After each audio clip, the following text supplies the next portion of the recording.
I hear that monks are looking for shelter in many homes. Why don't you come and stay in my house? Gautama said, if she's inviting you with so much affection, you must go stay there. Then people saw, see, he's gone.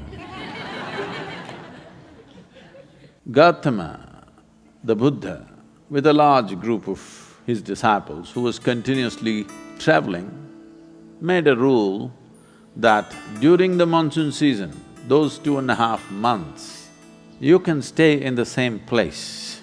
The rule for the sannyasis or the monks who were with him is you should never stay in any place for more than 2 days.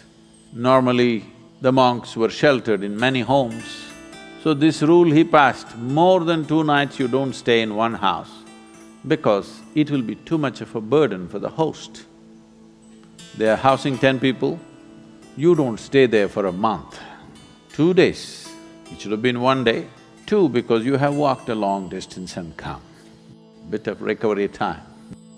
But during the monsoon season, he said, up to 2 to 2.5 months you can stay in one place because walking through the jungles of that region during the monsoon season would be treacherous and many would lose their lives. So this is a time like that, they stayed in a large town and they were spread across in many homes. The monks went out to get their alms from the people.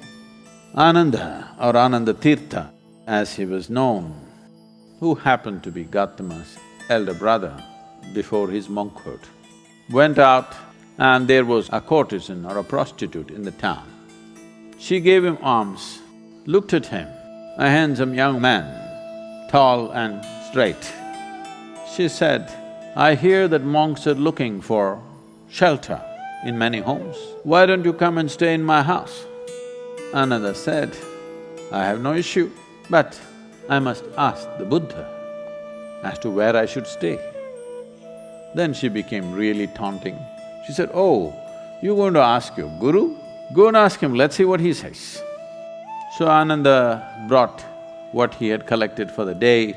Gautama was sitting, he came and placed it at his feet, and everybody is supposed to find food and shelter wherever they go. Ananda asked, like this lady is inviting me, can I stay there? Gautama said, if she's inviting you with so much affection, you must go stay there. The townspeople who were sitting here, they said, what?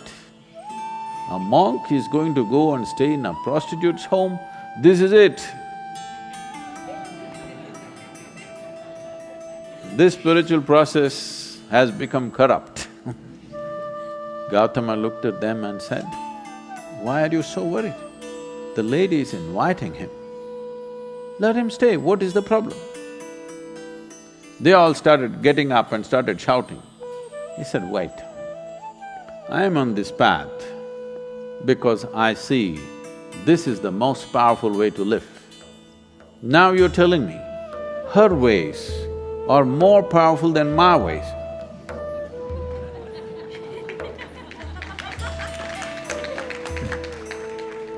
If that is the truth, I will also go and join her. I'm here because I see this is the most precious and powerful way to exist. If you think her ways are better than mine, I should also go and join. Because if you're a true seeker, that's how it should be. If you found something much higher, you go for that. Then people shouted and many of them of course leave. Then Ananda went and stayed with her. Monsoon time, because of rains it gets cold, monk is wearing a thin habit. So she gave him a nice silk wrap. He covered himself. Then people saw, see, he's gone. She made nice cooking and gave it to him, he ate. Then in the evening she danced for him. He sat, watching very carefully, with utmost attention. Then when they heard the music, this is it, finished. things went on. When the time was up, when the rain stopped, when it's time to move, Ananda came to Gautama along with a female monk.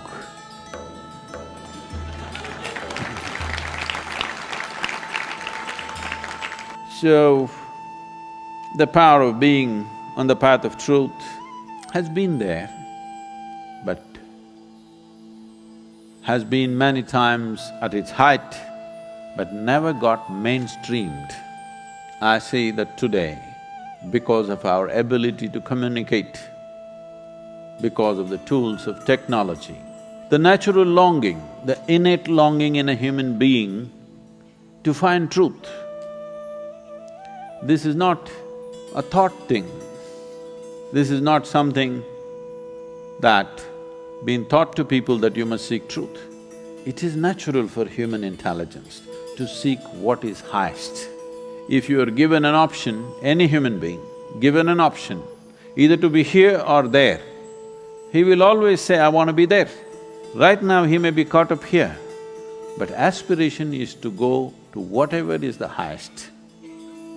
It is just that we have to show him that there are better highs than getting drunk, there are better highs than drugs, there are better highs than being caught up in social drama, there are better highs than being better than someone else. We just have to show it to him, we have to make him understand there is a better high. Forever, many sages, saints, yogis, gurus have been doing this, but as I said, they were gentle people. They didn't have a voice like me.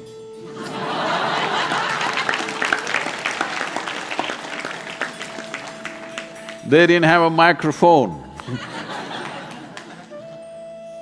They didn't have tools with which they could speak to somebody there. They could only speak to people here. In spite of that, they did tremendous things. For their times, many of them did tremendous things out of sheer grace and energy. Millions of people around them, they transformed.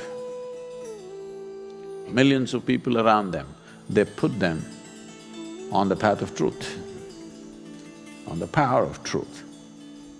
But a time has come where our ability to communicate is such, we can make truth slip through every door. We can make truth knock on everybody's minds and hearts. Never before this was possible. Technology has rendered us to this place.